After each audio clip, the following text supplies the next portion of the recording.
Hello friends, welcome to S Y academy. इस video में हम एनालिसिस करेंगे यूपीएससी 2022 हिस्ट्री ऑप्शनल मैप के पेपर नंबर 2 की। और ये 2022 का पेपर है।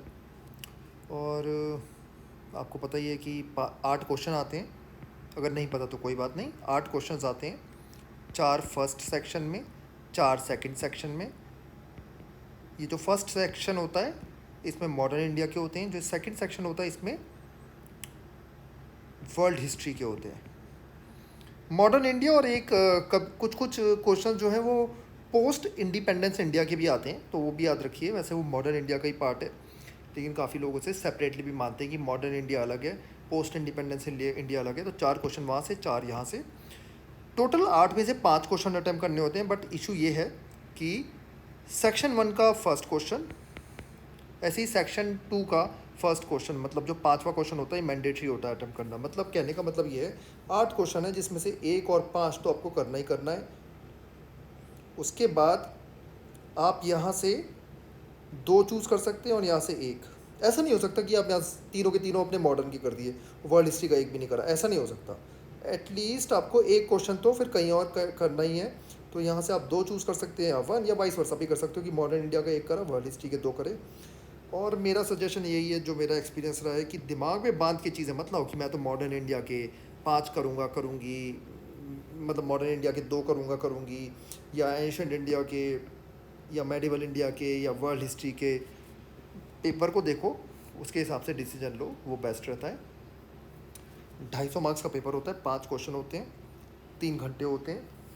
1 और 5 क्वेश्चन पे अगर आपने कंट्रोल रखा हुआ है तो पेपर अच्छे से हो जाएगा। इसके साथ साथ ये याद रखिए कि पेपर मिलते ही हाथ चलाना शुरू कर दो। इस पेपर में हाथ चलाने की कला आनी चाहिए मेरे हिसाब से, और बाकी सब चीज़ें सही है।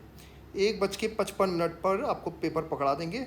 फटाफट क्वेश्चन पढ़ना, क्योंकि लिखने को वो बोलते हैं 2 बजे ही, 2 से लेकर 5 बजे तक होता है paper.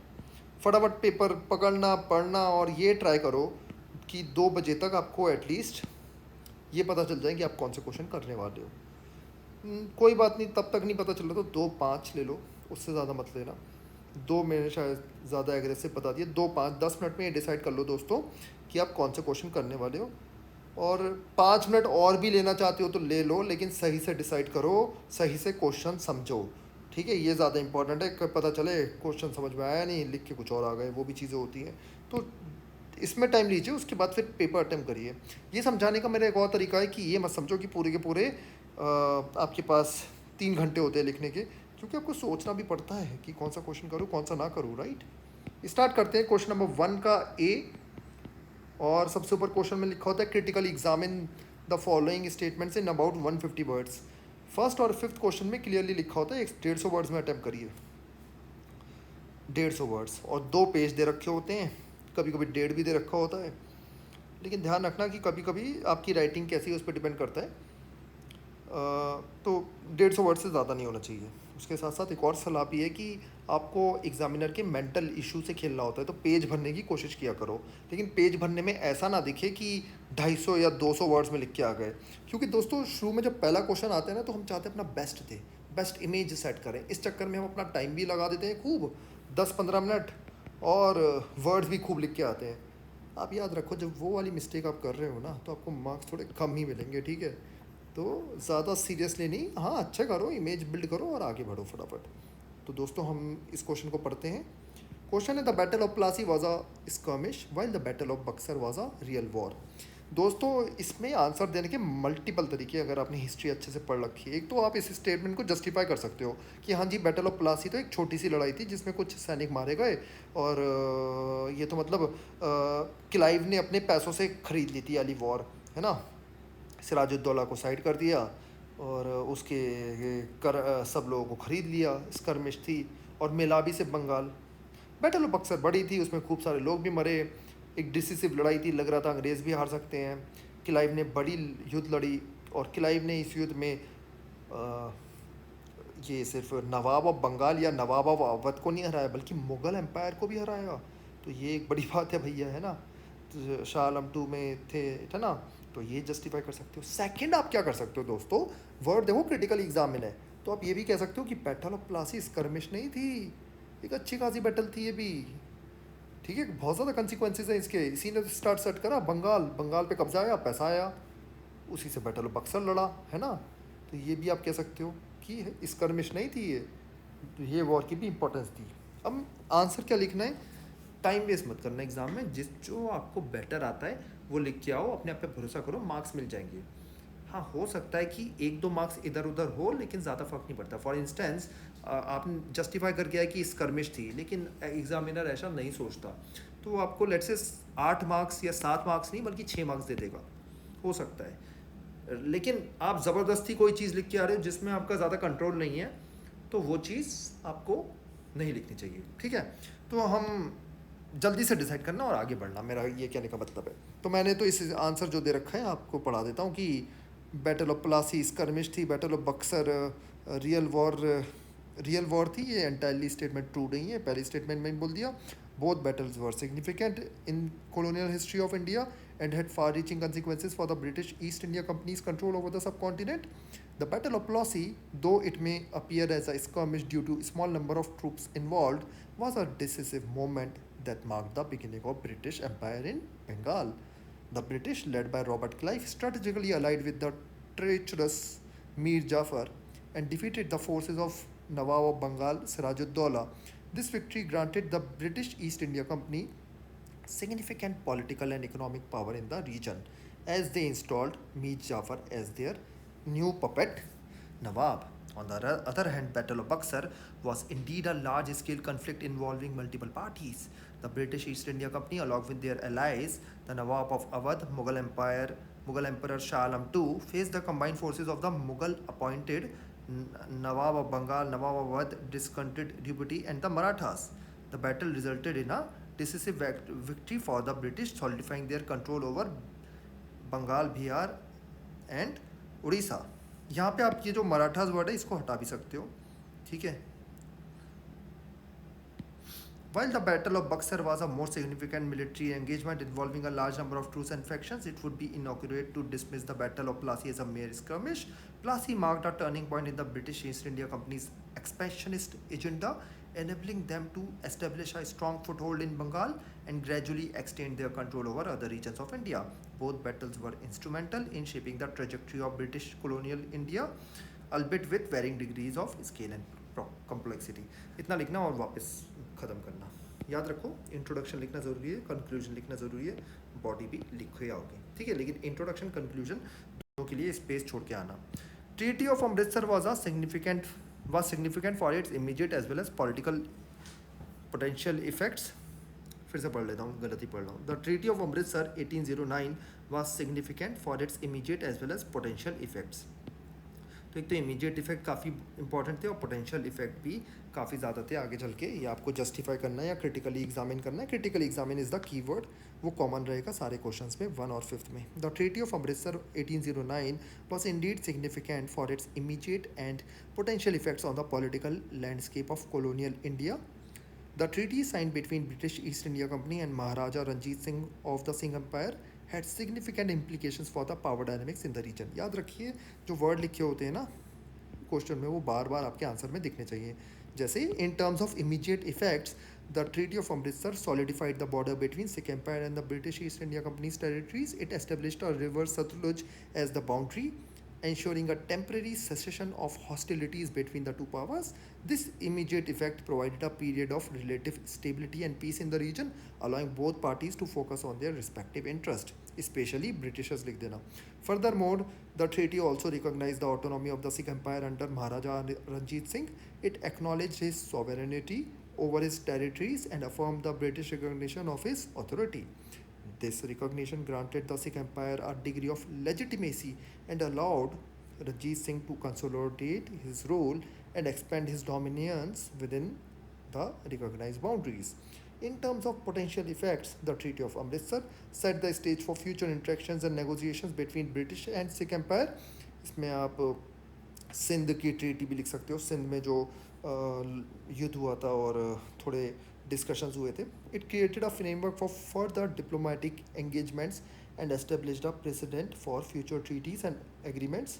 The treaty also allowed both parties to assess each other's strengths and weaknesses, potentially shaping their future strategies and policies. Additionally, the Treaty of Amritsar marked a shift in the balance of power in the region. The Sikh Empire under Ranjit Singh rule emerged as a significant regional power capable of challenging the British East India Company's authority.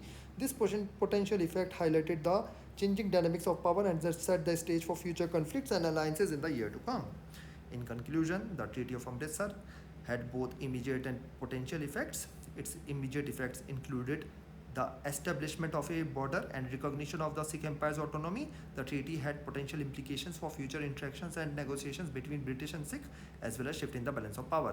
तो conclusion में आप summary भी लिख के आ सकते हो, कोई नई चीज़ लिख के मत आया करो कंक्लूजन में, पता चले बॉडी में कुछ कह रहे हो, कंक्लूजन में कुछ और ही कह दिया। हाँ जी भैया, ये लिख के आ गए कि महाराजा रंजीत सिंह का बहुत ही गलत डिसीजन था ब्रिटिशर से ट्रीटी करना, क्योंकि it led to the decline of the Sikh empire in during Dalhousie time, ऐसे कुछ लिख के आ गए, बॉडी में तो ऐसा था नहीं। तो ये सब बातें जमेगी, कंक्लूजन आपका बॉडी से मैच होना चाहिए।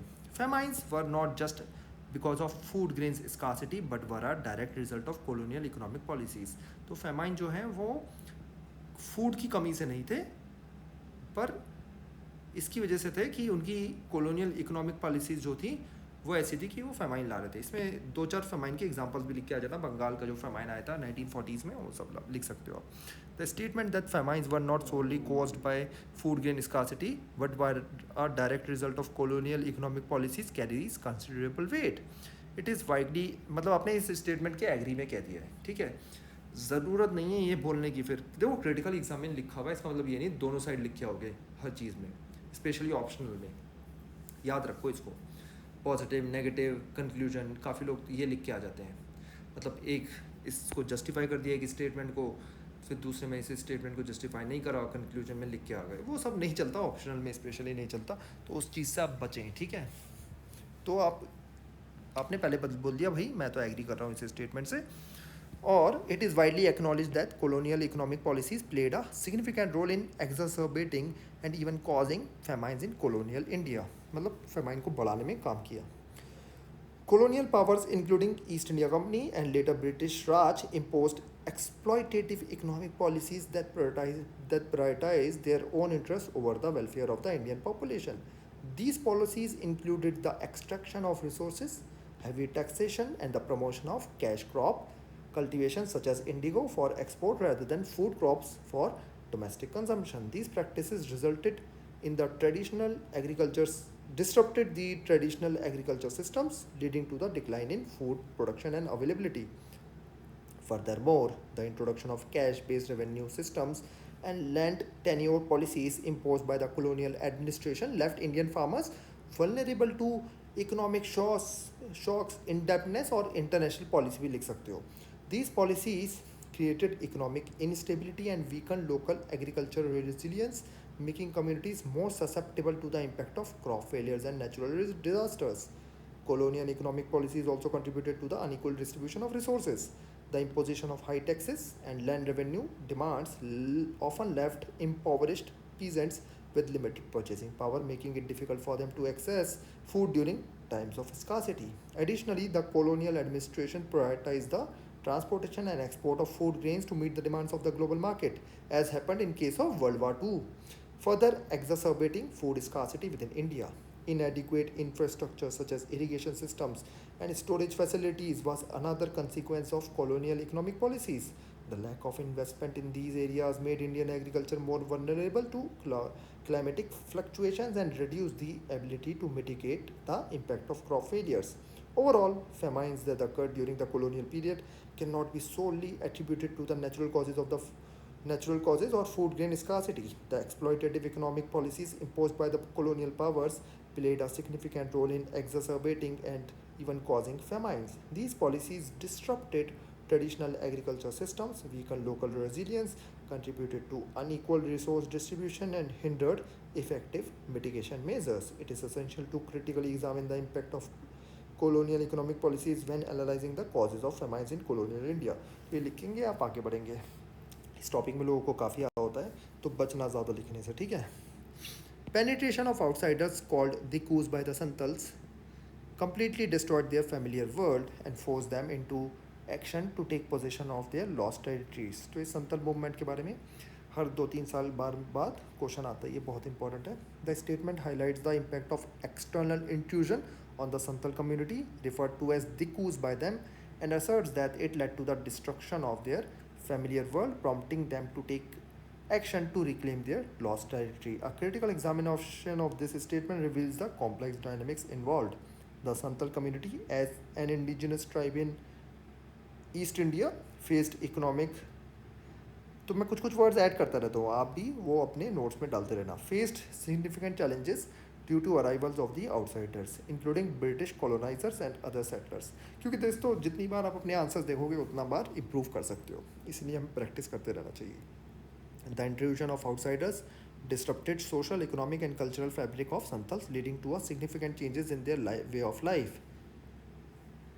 Colonial policies such as land enclosures, commercialization of agriculture, exploitation of natural resources undermined the Santals' traditional land tenure system and disrupted their access to resources. This had a profound impact on their livelihoods and cultural practices. The displacement and marginalization of Santals from their ancestral lands led to a sense of loss and erosion of their familiar world. The encroachment by outsiders often involved coercion, exploitation, violence, further exacerbating their grievances. In response to these challenges, Santals engaged in various forms of resistance, including armed uprisings, protest, and efforts to claim their territory. The famous Santal Rebellion of 1855-56 stands as a testament to their resistance against the injustice inflicted upon them. However, it is important to note that Santal community actions cannot be solely attributed to reclaiming lost territory. They were fighting against multiple injustices such as economic exploitation, cultural suppression, and loss of autonomy. Their resistance was also a means of asserting their identity and seeking justice for the system injustices they endured. In conclusion, the statement captures an important aspect of the Santal experience. The intrusion of outsiders disrupted their familiar world and compelled them to take action to protect their interest. However, it is crucial to recognize the multifaceted nature of their resistance as it encompasses broader issues of exploitation, cultural suppression, and the struggle for justice and autonomy. The impact of external intrusion on the Santals cannot be reduced solely to territorial loss, but must be understood within the larger context of colonial exploitation and marginalization. तो ये आप करके कर सकते हो इसको ख़त्म, right? कोई डाउट है तो कमेंट सेक्शन में पूछ लेना. Within a limited scope, the Indian scientists could pursue original scientific research in colonial India. थोड़ा सा ट्रिकी क्वेश्चन है. आपने रॉकेट बॉयज़ अगर देख रखा है सोनी का सीरीज़, उसका सीज़न 1, तो इसका आंसर अच्छे से दे सकते हो. शायद किसी ने इसीलिए पूछ लिया ये question. With in the constraint, मतलब देखो कॉलोनियल इंडिया के बारे में बात करनी है, पोस्ट इंडिपेंडेंस इंडिया के बारे में बात करके आओगे मार्क्स कम मिलेंगे. और कॉलोनियल इंडिया में भी ज़्यादा पीछे मत चले जाना, कहीं मेडिवल टाइम में चले जाओ. Within the constraint of colonial rule, Indian scientist did face limitations on their ability to pursue original scientific research in colonial India. While some avenues for scientific research were available, these opportunities were often restricted and influenced by priorities and interests of the colonial administration. Under colonial rule, scientific research in India primarily served the needs of Britisher. Scientific institutions and initiatives were largely established to support colonial interests such as agriculture productivity, medical advancements, and natural resource exploitation. Indian scientists faced barriers in assessing resources, funding, and infrastructure for their research. The colonial administration often favored British scientists and institutions, providing them with more significant support and resources compared to the Indian counterparts. This inequality limited the scope and the scale of original scientific research conducted by Indian scientists. Furthermore, colonial policies and ideologies propagated racial hierarchies which marginalized and undermined the contribution of Indian scientists. Their ideas and findings were often dismissed or appropriated by colonial authorities, depriving them of their due recognition and credit. Despite these limitations, Indian scientists did make significant contributions within the limited scope available to them. They established their own scientific societies, published research papers, engaged in collaborations with international scientists, as happened in Indian Institute of Science (IISc). Prominent Indian scientists like J.C. Bose, C.V. Raman, Vikram Sarabhai, right. Doctor Homi बामी Homi Jahangir Baba made ground-breaking discoveries in the fields of physics, biology, despite facing numerous challenges, right? Some of them also called Nobel Prize. इनका ये सब आप चीज़ें लिख के आ सकते हो। और एग्जांपल अगर आपको आते हैं, वेल एंड गुड है, लिखो।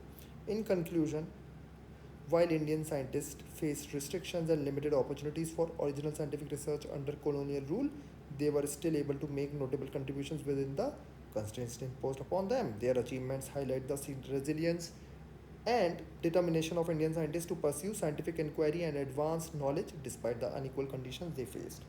तो ये 5 क्वेश्चन हुए, 1 से लेके 5 तक अच्छे से अटेम्प्ट करोगे तो आपको मिल सकते हैं 30 से लेके 35 तक नंबर, जो आपको टारगेट करना चाहिए।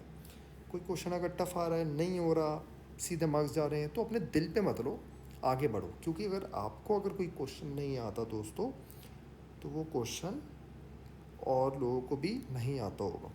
साथ साथ ये भी याद रखो कि काफ़ी बार ये भी होता है, हम एग्ज़ाम करते करते ये सोचने लग जाते हैं, यार हिस्ट्री ऑप्शनल की मार ली इन्होंने, इसमें टफ क्वेश्चन पूछते हैं। ये नेगेटिव फीलिंग मत रखो, सब ऑप्शनल में कुछ ना कुछ ऊपर नीचे आता है। हाँ, ये तो है, यूपीएससी कभी कभी कुछ ऑप्शनल को ज़्यादा फेवर कर देता है, उनके पेपर आसान बना देता है, और काफ़ियों की चेकिंग आसान हो रही होती है, ठीक है।